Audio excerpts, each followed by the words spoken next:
Welcome to another episode of Holistic Healing Space, a podcast to share holistic and spiritual insight to offer hope, healing, inspiration, and wisdom along our journey home.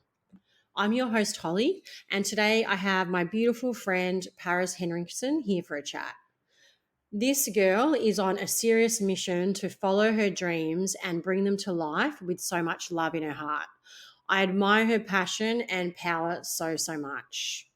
Paris is an LA-based film director, producer, dancer, writer, podcaster, and entrepreneur.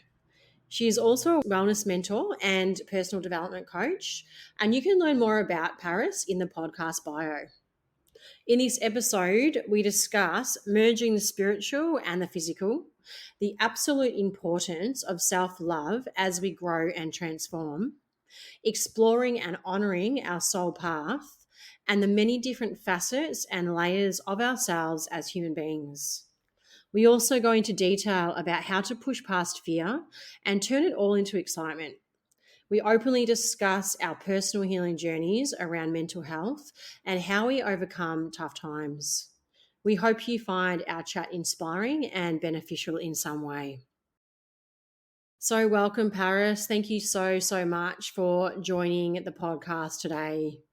Would you like to tell us a bit about yourself and what you're currently up to?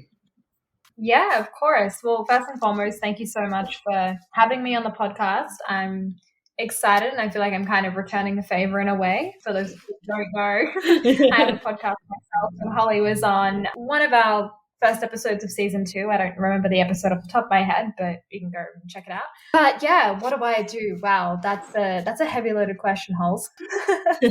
I'm a film director, producer, executive producer, and wellness mentor. I basically create conscious content in the form of digital media, scripted television series, and feature film.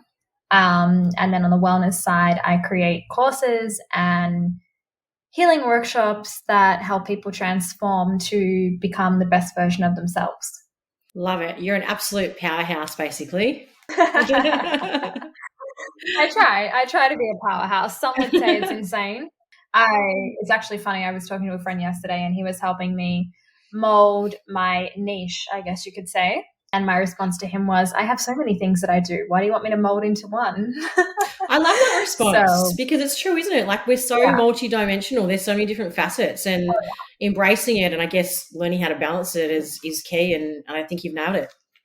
Yeah, absolutely. It's always interesting, but I feel like we have many different things. We're not just here for one thing. We're here for multiple different things in our lifetime, and that can span many different careers or it can span the same career depending on what your soul guides you towards. I love that answer. That's very true. So at this point in time, I know you're currently in Nashville in the US. I am. And what led you to go to the States? Yeah, so I guess that's a very interesting question. From a very young age, I was always drawn to the US. Ever since I could remember, I was always talking about Los Angeles and New York, and I was always talking about wanting to live in the US and wanting to be American and wanting to do, the high school prom thing and that whole vibe when I was little. And fun fact, which, Hulls, I don't know if you know this or not, but my parents actually almost moved to the US right before 9/11. Oh, wow. And when my dad was actually a couple of weeks away from taking a job in Washington State. I believe like a couple of days, I was really young at the time, a couple of days before that happened, they changed their mind. And we decided to stay in Australia. And then 3 or 4 days later, 9/11 happened. So that was a really interesting thing. Had that may have not happened, I might have been in America a long time ago, 20 something years ago. But for me personally, to jump forward a little bit, right out of high school, I always knew I wanted to come here. Right from little. So right out of high school, my plan was to come to LA, study film, do all of that. So that's exactly what I did at the end of my quote unquote senior year for those in America, or year 12 for those in Australia or in other parts of the world. I finished and I came straight to LA, so much so that I even skipped my graduation ceremony and went straight to Los Angeles. I stayed there for about 6 months, and then in that 6 months, which is, you mentioned fear and that a little bit earlier when we were talking offline. We can talk about that a little bit later, but sure. The culture here is very different. And, you and I being from Australia, we're not used to gun violence. Yeah. And for me, that was a really confronting experience when I landed in Los Angeles in 2012, I think it was, maybe 2011, something like that. And it was, a lot of things were different back then. They're not like they are today here. And that was a really triggering factor. So I actually, after 6 months, I went back to Australia. I went back to Sydney and I studied film and did all that in Sydney. And then I always had the dream of going back to LA. That was always the plan. I got sidetracked in Sydney for quite a bit of time. Romance and different things can, change that. Yeah. But yeah, so I've been back in LA now. I've been on and off here for, since 2018, but I've been permanently back here for a year, right in the mix of the COVID bonanza or whatever you want to call it, COVID disaster that ravishes the world. I'm back here now at my time between Nashville, Tennessee and Los Angeles, California. And part of that reason is I'm a big Aussie at heart and I can't not live without the country vibes. So that's what kind of drew me to Tennessee. And yeah, I know it's a long-winded answer, but that's how I kind of got here. And yeah, that's where I'm at now. Wow, I love it. And basically, so how has this changed your life over the last year, being in the States and you really getting into the filming and lots of other projects? Yeah. Well, it's been a wild ride, to say the least. Obviously, I spent pretty much, majority of the beginning of COVID stuck in Australia, not able to get out because of visa restrictions and visa requirements for the United States. So, and that, for anyone who's an expat or just living in another country, you all know the struggle of, not being a citizen of a particular country and trying to get in, even if you are pouring money into the economy, it still is not an easy situation or an easy task, especially in the middle of a global pandemic. It's not easy at the best of times, but let alone then. Yeah. So it's been interesting. It's been a slow journey. Industry is definitely not back to where it was. Los Angeles has changed a lot. And I say that with love. It's definitely not the city it was before COVID. And it's sort of more these days, and some people may not agree with me, but this is my opinion. It's basically a political landscape now. And, that it's affected many things. It's affected the way we do production. It's affected the budgets for productions. We now have to take into account, hundreds of thousands of extra dollars for COVID requirements, whether that be testing, vaccinations, anything like that. It's a very, very different world. So adjusting has been challenging. So really right now what we're working on is a lot of smaller projects, a lot of bite-sized content that we can get out in different formats, whether that be a podcast or commercials or music videos or, smaller forms of content until the world gets back to, normal standards and until we can safely move forward with production without everybody having a different opinion that's on set. Because that's pretty much what it boils down to. SAG is requiring certain restrictions. SAG's requiring a lot of people to be vaccinated, non-SAG projects. And for anyone who doesn't know what SAG is basically the Screen Actors Institution, essentially for actors. And then there's IATSE and different things like that for crews. So it's a very different landscape. But yeah, again, a long-winded answer, but that's definitely kind of how it's affected us, but we're learning to kind of move and groove. And, next year we will be moving into feature film production. And honestly, that's part of the reason why I have part-time moved to Nashville, is because Nashville is pinned to be the next hub of film here in the United States. And as everybody knows, it is the heart of country music and definitely a very, very popular place to be. So I was just talking to a friend yesterday who was tipping it, to be the next biggest film market in the US. Wow, sounds like you're in the right place then. Definitely. And we don't have to wear masks here, which is very Yay, nice. that's very liberating. Yeah. Oh my God, coming from LA and having to wear a mask 24/7 in LA, except for when you're in your apartment, it's very, very nice to, be in a city that doesn't have that as a requirement and can actually breathe. I haven't put a mask on in 3 days and it feels epic. Hallelujah. Yeah, well, it sounds Right? like you're doing amazing in this time. I mean, it's like we're all taking things step by step and day by day and just waiting for the shift. I know you do conscious film and production. Can you tell us a bit more about the impact that what you do makes and the intention behind it? It sounds amazing. Yeah, absolutely. So basically, for those of you who don't know my background, I'm also a spiritual healer, certified relationship coach, and mental health professional. So for me, it was always when I was to create this content, I didn't want to just create like another, people might hate me for saying this, but another like Gossip Girl or another Fast and the Furious. And not to say that those shows don't have values and meaning, because they absolutely do, and I love them. But I wanted to create content that actually inspired people to create change in the world. Beautiful. And content that they weren't going to just turn off and, feel crappy about themselves because they didn't have this amount of money, or feel like they had to, conform to be Kim Kardashian or something like that. We wanted to really kind of change that landscape. Of course, with that comes equality and inclusion of different races, nationalities, ethnicities, and people with different, abilities and stuff like that. So that was our main intention and our main goal. And a lot of that is through true stories and documentaries, because that's where we can really kind of get that across. We actually are headed to Bali in a couple of weeks, hopefully, depending on visa restrictions and requirements for Indonesia. But our plan is to head there to finish filming a documentary about the local Indonesian community. Beautiful. I love it. You're always doing amazing things. And I love how you're all about inclusion and especially now that we're kind of almost living in a very segregated world, it's really beautiful that you're really bringing all that together and unity, I guess, is the key, isn't it, really? Yes, it absolutely is. Now, just switching things up a little bit, I was wondering if you wanted to talk a little bit about transition. I know you and I have often conversed about transitions and the blocks and the obstacles that you often kind of navigate to get to the place you really want to be. And, they're not so much obstacles in a way, I guess. It's more kind of learning experiences and learning curves and lessons. And it can kind of make us feel like giving up sometimes. How has that journey been for you? Anything you'd like to share about that? Oh, wow. That's a heavy little question. It is actually. I'm sorry. Yeah, I mean, it's an interesting one.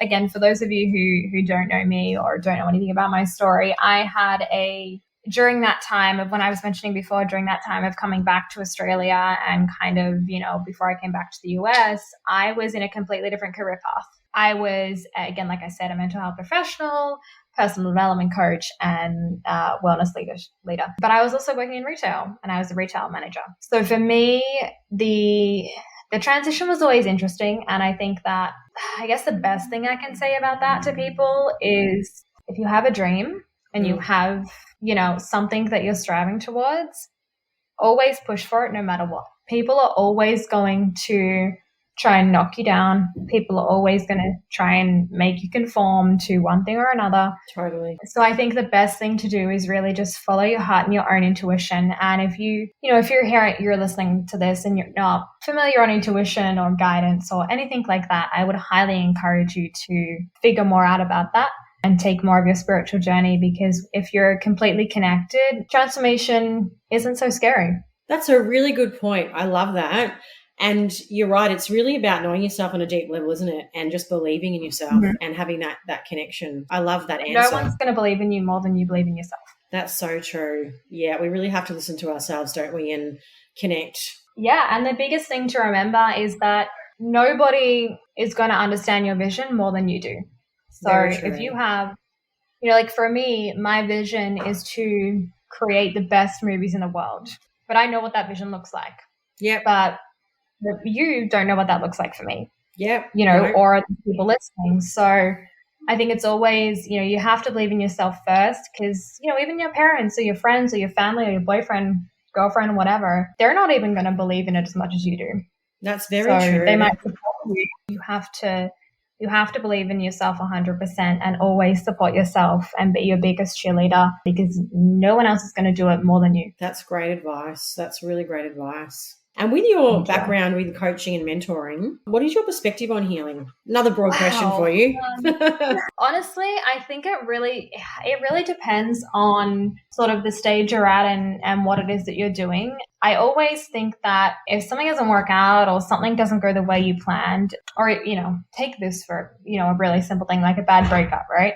There's always room for healing and growth. And I think that if you're ready to evolve and you're ready to expand, you're always going to push towards that direction of healing. If you're not ready, the universe is going to push you regardless. True. You kind of just have to get on the wagon. But the best thing that, I would always say to people is talk, have conscious conversation, talk to people around you. And I think that, I guess we could touch on this really quickly, but the mental health state of Australia right now, COVID-19.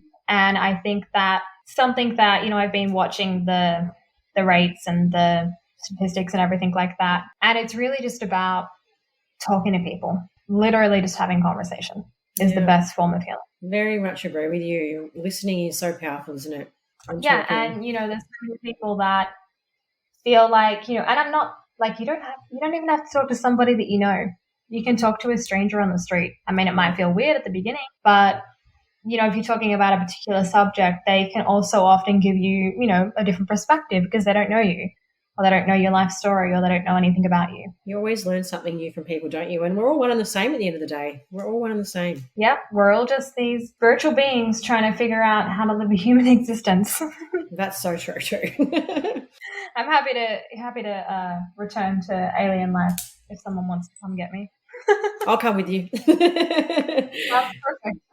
Actually, let's touch on that, the balance, I guess, of being spiritual but also grounded in this reality, because I guess sometimes I know that, you can probably relate, and I definitely, I'm speaking for myself, but it's very important to have that balance, isn't it, between the spiritual world and the earthly world. Oh my God, so much so I actually wrote an entire course on it. Well, there you go. You're the perfect person to answer this question then. My course, Becoming Someone Different, will actually be available this October. Exciting. We were supposed to release it last week, but, technical faults and Mercury retrograde got in the way of that. And Instagram going down for 8 hours, that didn't help. But that whole course is about, and I guess my intention with it was to merge the spiritual and material, because I've always felt like I've had these two sides of me my entire life. I've had the hippie version of me that lives in Bali and spends every day at the beach and rolls on up to the cafe in bikinis and flip-flops. But then I also have that other version of me who is a CEO and loves the suits and the power heels and the 5-star resorts and the luxury travel. And I've always kind of struggled with how to merge the two together. And I think that, really what I kind of brought it back to, and especially what I brought it back to in this course, is just following your intuition in every moment. And if one moment you feel like being, in a power suit in a private jet, we all do have different sides of us, and it's about being able to balance the two, in connection with spirit and yourself. But the reality is we do live in a 3-dimensional world. We don't live in the stars with aliens, and as much as we would like to, maybe you and I would, I don't know about everybody else, but as much as we would like to, that's not our reality right now. So we have to learn how that we're going to work and operate in this human existence, following your intuition. And, if that's, like I said before, if that's one day wearing a power suit and hopping on a private jet to New York, amazing. If the next day that means, getting on a commercial flight in economy to the south end of Asia with flip-flops and a bikini and a surfboard, then perfect. Like, you shouldn't have to be conforming just to, please public or society or somebody else. It's about being able to coexist for yourself and just following your intuition. Beautiful. So important just to follow your own heart, isn't it? Yeah. What would you recommend to somebody who is perhaps quite out of touch with themselves, perhaps operating in their conditioning or from their trauma or limiting beliefs, and just not really knowing how to connect with their true nature? Anything that you'd kind of just a starting point or any tips? Yeah, I have two things. The first thing would be meditation. Yes, agreed. Meditation changed my life.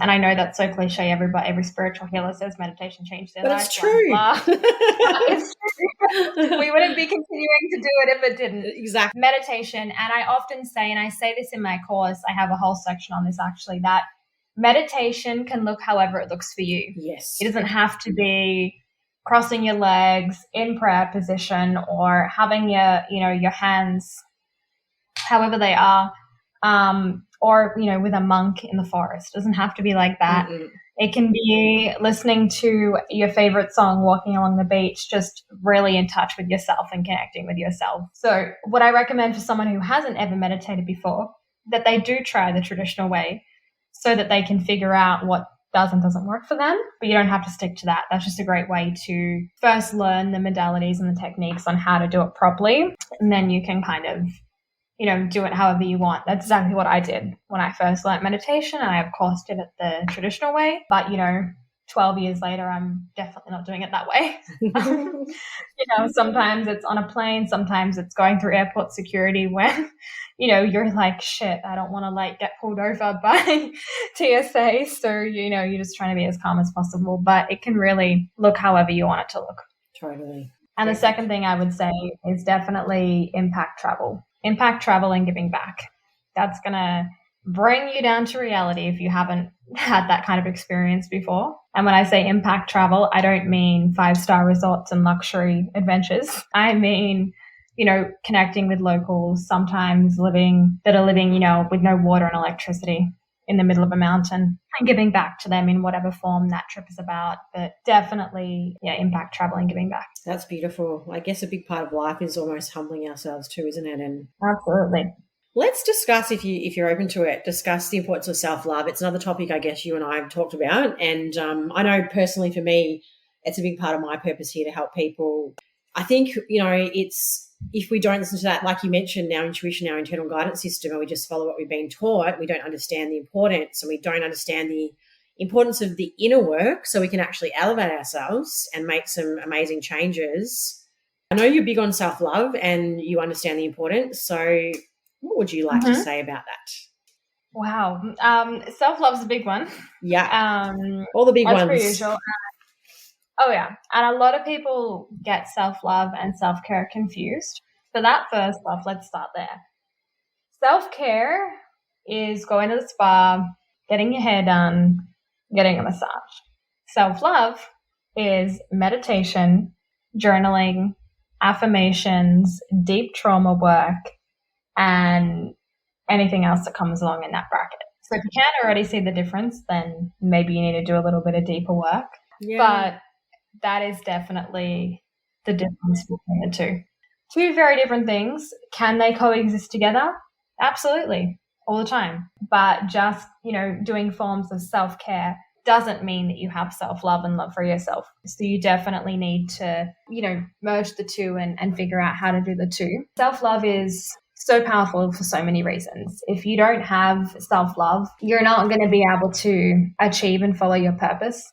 True. Of why you're here on the planet. Because think about it, if you're not comfortable, fulfilled, and happy within yourself, how can you project that into the outside world? How can you project that into your career, into your relationships, into your friendships, life in general? That doesn't happen. Yeah. So self-love is definitely super important. And, a few little tips that I like to do on a daily basis to kind of keep that train moving along, I guess you could say, is morning affirmations, journaling, conscious conversation, and conscious communication. So especially if you're in a relationship, whichever way that looks, any kind of romantic relationship, if you don't have conscious communication within self-love, you're going to have a pretty hard time in that relationship. Yep. It's going to be a whole lot more challenging than it needs to be. And really all you're doing is harming yourself at the end of the day. That's so true. You're only running from yourself. Yeah, absolutely. Yeah. That's such a beautiful definition. And I love how, you've really reflected on self-love being that internal work, really looking in, and self-care, well, not always external, but more kind of not so deep. So That's so important, everybody. I hope you heard that loud and clear, that self-love is really the key, and looking in and doing that trauma work and things that help you grow on the inside is going to manifest on the outside. So couldn't agree more. Absolutely. So let's take another deep dive into another question. Let's touch on fear. And, we know that fear really is false evidence appearing real. And until we realize it, we neglect to process that emotion. It just continues to stop us from moving forward, doesn't it really? So any kind of advice on how you feel about that emotion of fear and how it blocks us, I guess? Yeah. I'm going to use a very worldly example for everybody, and that is COVID-19. Good one. If you haven't heard of it, you might be living under a rock, but that's okay. If you have heard of it, then you're living in, unfortunately, this weird reality that we are currently in, weird political landscape. Fear, again, like you said, is basically just a thought or an expression or a quote unquote mean girl, mean boy in your head that is trying to tell you something that's not real, or it's trying to tell you an external reality. And that can manifest in many ways. It can manifest in a global virus. It can manifest in fear within a relationship. One of the biggest things that I have learned over my time as a healer and a mentor is that, a lot of people have fear within relationships, personal relationships, friendships. But, we go to personal relationships, whether it's fear of infidelity, whether it's fear of the person not loving them for whatever insecurity they have within themselves. It's a downward spiral to disaster. So I definitely think that, and again, everyone's going to have fear at some point in their lives. Everybody's going to deal with it. We've all dealt with it on a global scale. But I think the biggest thing in that sense, and the biggest thing that I always do, I'm currentely dealing with PTSD from a incredibly sour business situation in 2020 that, Holly is very well versed in, but I'm going to leave that one to the sidelines for the public here. But yeah, I think, it's definitely just about one thing that really helps move through fear and really continue through fear is self-love, meditation work, connection, and really just like knowing who the hell you are and figuring out who the hell you are, because, and again, that can look so different in many ways, but, even again, actually it's on my TV right now, is the news, which is the biggest fearmonger in the world, and making us kind of think that everything's a disaster. But, I think that, I guess this is kind of where this is going. We all have to start living within ourselves and not living externally outside of ourselves. When you're living outside of yourselves, you're the magnet for fear. You're the magnet of exposure of fear. And you're not living true and authentic with yourself. So you're always going to have that what if kind of energy, or what if this goes wrong, or what if that happens, and that's all fear. Sometimes fear can be good in a sense. And I guess I'll give you an example of that is fear of failure. Yeah. Or fear of doing something that might change the whole landscape of your life in a good way, in a positive way. Yeah. Now, it's really important to distinguish which version of fear that is. And if it's the positive version of fear, maybe reframe it and use a different word, because fear is a very low vibrational word that everybody uses in a outrageous, extreme way. So yeah, that would be my biggest insight into that, but I've definitely dealt with fear and frustration of fear, and in both positive and negative ways. And it's fun and not fun, but it's a motion, and it's an emotion, which is never permanent. And that's one thing to always remember. Fear is never permanent. Neither is a mindset. So you can always change your mindset, which will change your mindset around fear. That's a beautiful way to put it. You can always change your mindset and not holding on to your emotions. I think that's great. And I'm not sure how you feel, but I feel like there's a lot of fear in our society, in this world, for many, fearing the unknown, not knowing how to navigate into unknown territory, and feeling like there needs to be a backup plan, or we need to have all our ducks in a row, and being really, I guess, like you said, could come down to a fear of failure, or fear of taking that leap and kind of jumping off a cliff and drowning. Yeah. And I say to that, get excited about it.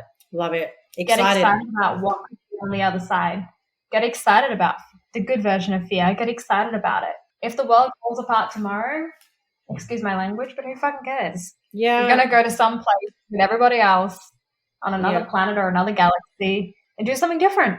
100%. And that's the exciting part about it. So I always say, it's like when people ask me, that thing of like, do you have a fear of dying, or do people have a fear of dying? Because so many people do. Have a fear around, what if this or what if that, and that's why they don't live. Oh my God, like, especially with the world. Oh, as I watch the TV, say Pfizer plans for kids' vaccinations.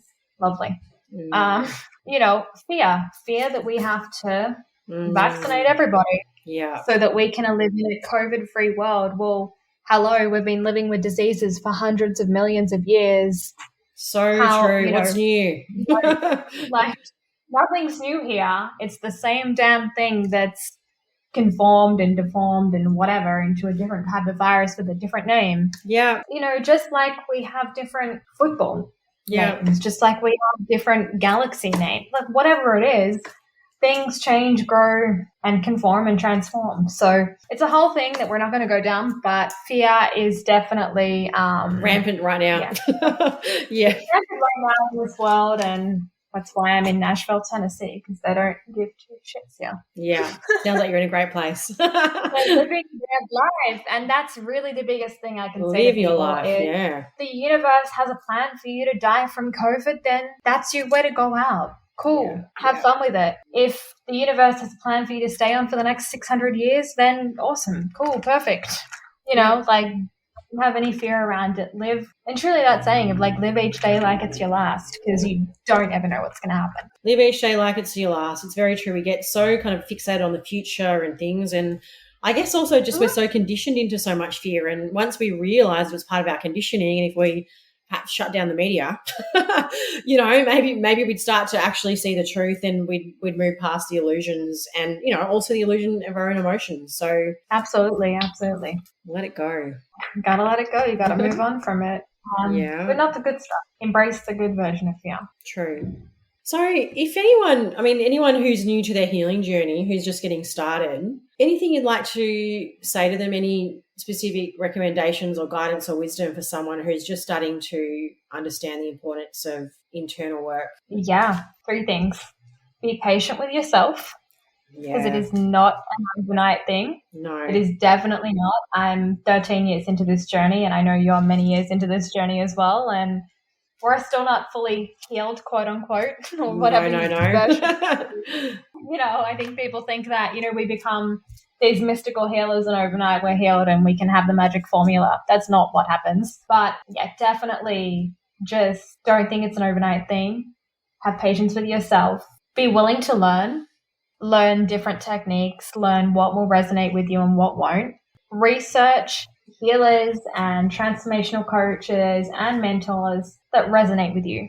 Yeah. Because there's nothing worse than connecting with someone or getting transformed, quote unquote, by someone who you don't resonate with just because they're a healer or a coach, or just because you're on your healing journey. When I first started my journey, I was kind of just literally reaching for whatever I could grab, whether that was a book or a mentor's course or whatever it was. And I quickly realized, and I'm sure you might have a similar experience, quickly realized that not everybody resonated with me. No.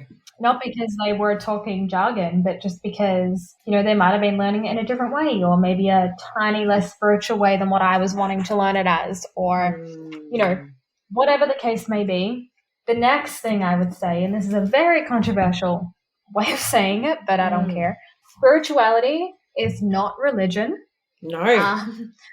So definitely, like, if you have that mindset going in, you're going to be blocked automatically. You're going to be blocked from your transformation and blocked from your healing. So if you are religious in any way, shape, or form, and I'm not saying that you can't be religious. I grew up Christian, so, there's that. But I would just say that be open, have an open mind, and just realize that, yes, spirituality is not religion, and you can learn from also the people around you. Everyone is an opportunity to learn and grow.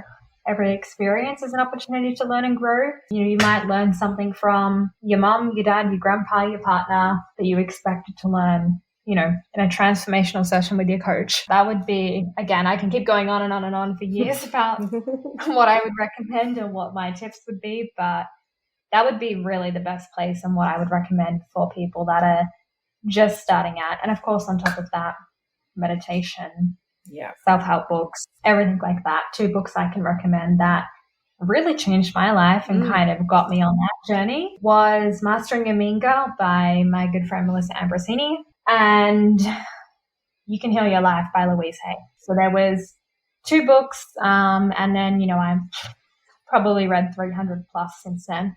So there's a lot to recommend, but they would be the 2 that definitely were the pinnacle. And then, you have another thing to really kind of focus on is there is a difference between motivational speakers and healers and wellness coaches. So again, what I like to say first is go in, do the work, do the healing, and then learn from the motivational experts.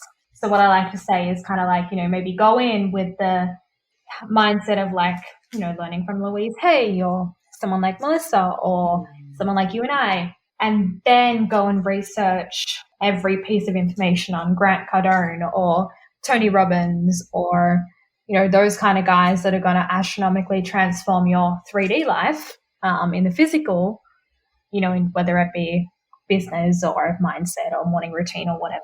That would be my biggest tips. Beautiful. That's really, really insightful.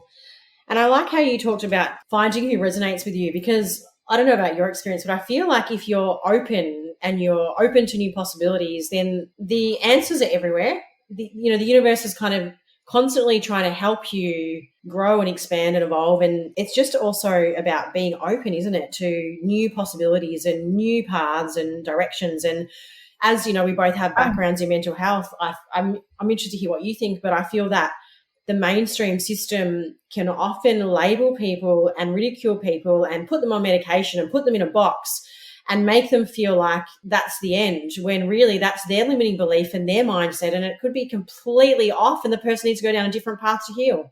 What are your thoughts? Oh my God. I agree with you 100%. So let me backtrack real quick to 2012. 2012, when I came back from the US, I fell into a deep, dark pit of anxiety for about 3 months. And I couldn't get out of bed. I thought I was dying every single day for those 3 months. Went to the doctor, got every antidepressant on the face of the planet.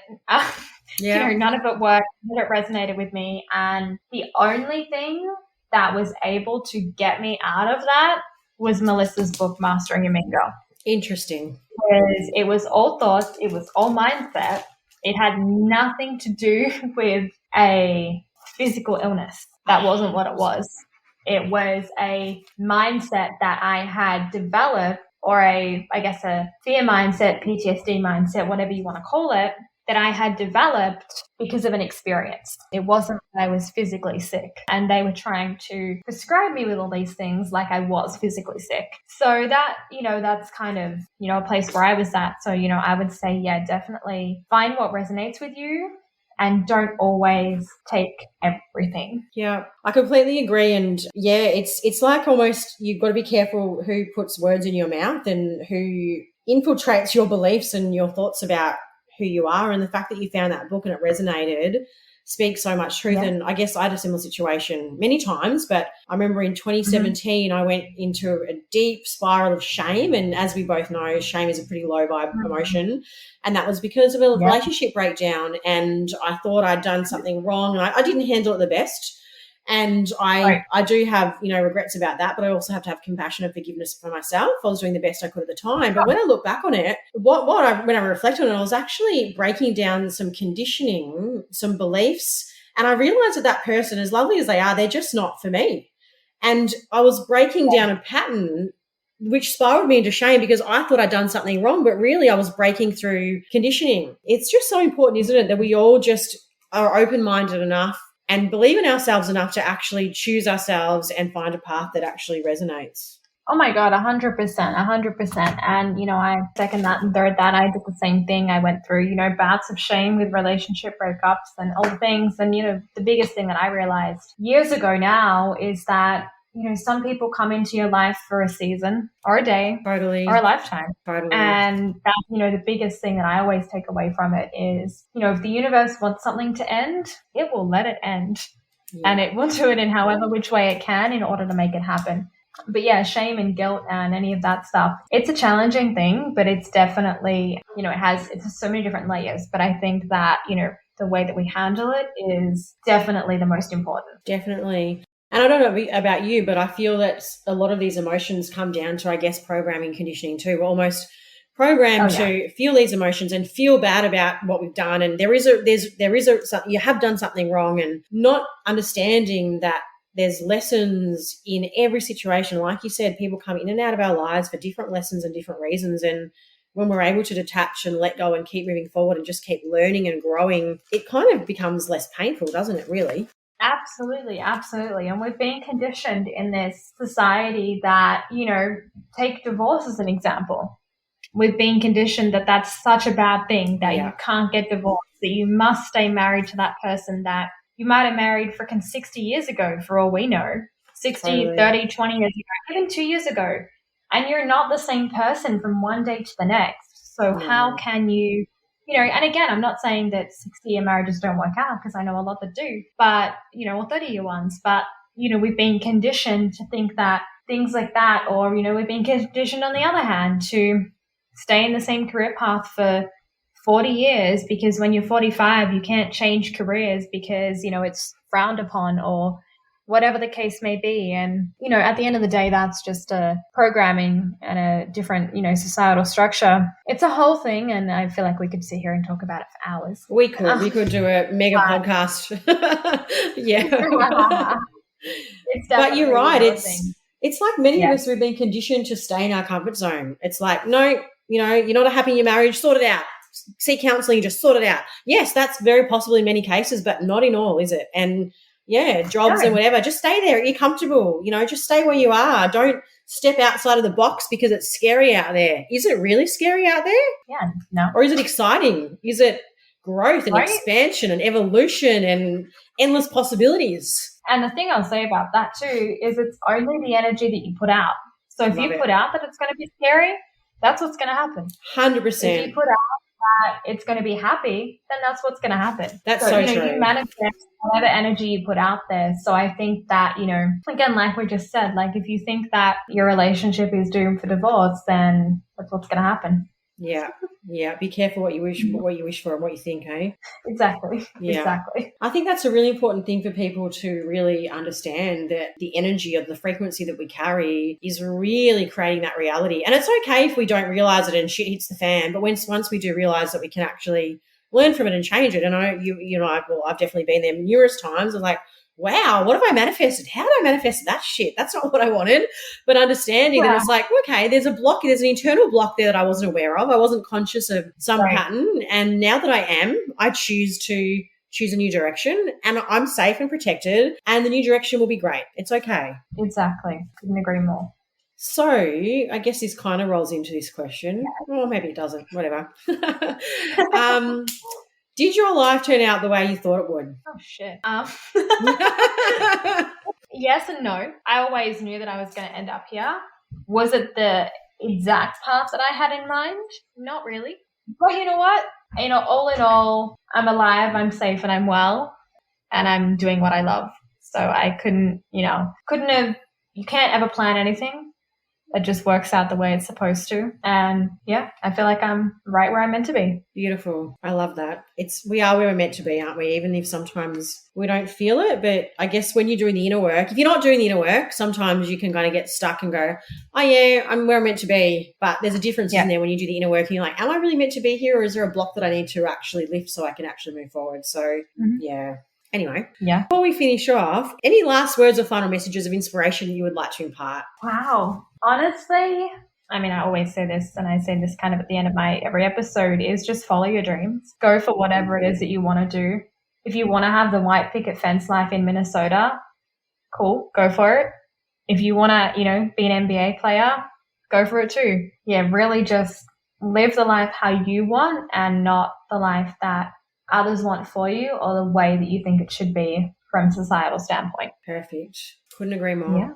And before we finish off, is there anything you'd like, or anything on the horizon that you'd like to tell us about? Any workshops, projects, trainings? I know you've got your training coming up, but yeah, go ahead and let us know. Yeah, I mean, okay, there's a lot of stuff happening. And I'll give you some exclusives here, and they'll only be heard here. Yay! So, lucky us. Yes, right. Yes, my course will be out. It may even be out by the time this episode is out. I'm not sure on your timeline, but the course will be out very soon. We have a revolutionary dance app that is going to be coming out in January of 2022. Change the face of dance in a way of being inclusive for everybody, whether you're a professional or a non-professional. It'll be a lot of fun. It's going to give a lot of people opportunity to get noticed if they are professional and that's what they want to do. Or if you just want to have fun, it'll be your chance to, share your energy with the world and maybe compete here and there and win a couple cool prizes that are on the philanthropic side. Awesome. So that is the two things. Gosh, keep your eyes peeled on my social media. I have a couple of amazing things dropping from previous projects. Most recent project we did in Hawaii, which is a pretty cool vibe. And then, next year, towards the end of next year, there'll be a TV series coming out towards the end of 2022. And that's pretty much all I can say right now that is like set in concrete. There's some exclusives right there. Amazing. You're a busy woman. I love it. There's a lot. There's also a couple of nonprofits that I'm working with. But if you keep your eyes peeled on my social media, you'll hear more about how you can help them and how you can help contribute to combat, shall I say? I'm losing my words. It's almost midnight here in Nashville. But combat against child slavery and child trafficking.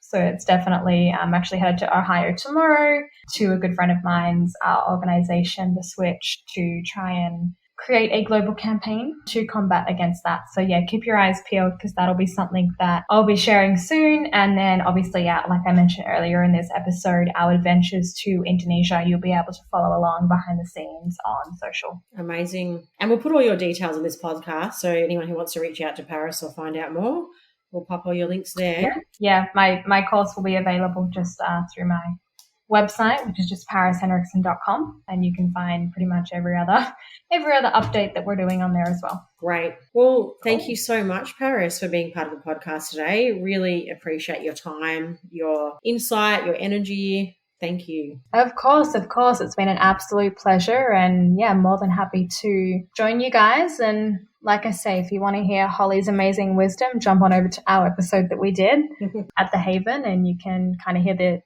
opposite to this. Yeah, we didn't even talk about your podcast, did we? Did we mention the Haven podcast? So I said so many things going on with you. It's hard to fit it all in, isn't it? But the Haven podcast, another great podcast to listen to for sure. Yes, we haven't had any episodes in a while, but we have a few coming out in the next couple of weeks. So definitely, stay tuned on my IG and you'll see when that drops. Yes, do that, everybody. Awesome. Well, thank you so much, Holz. It's been totally amazing. And I hope everybody enjoys this and we'll connect again soon.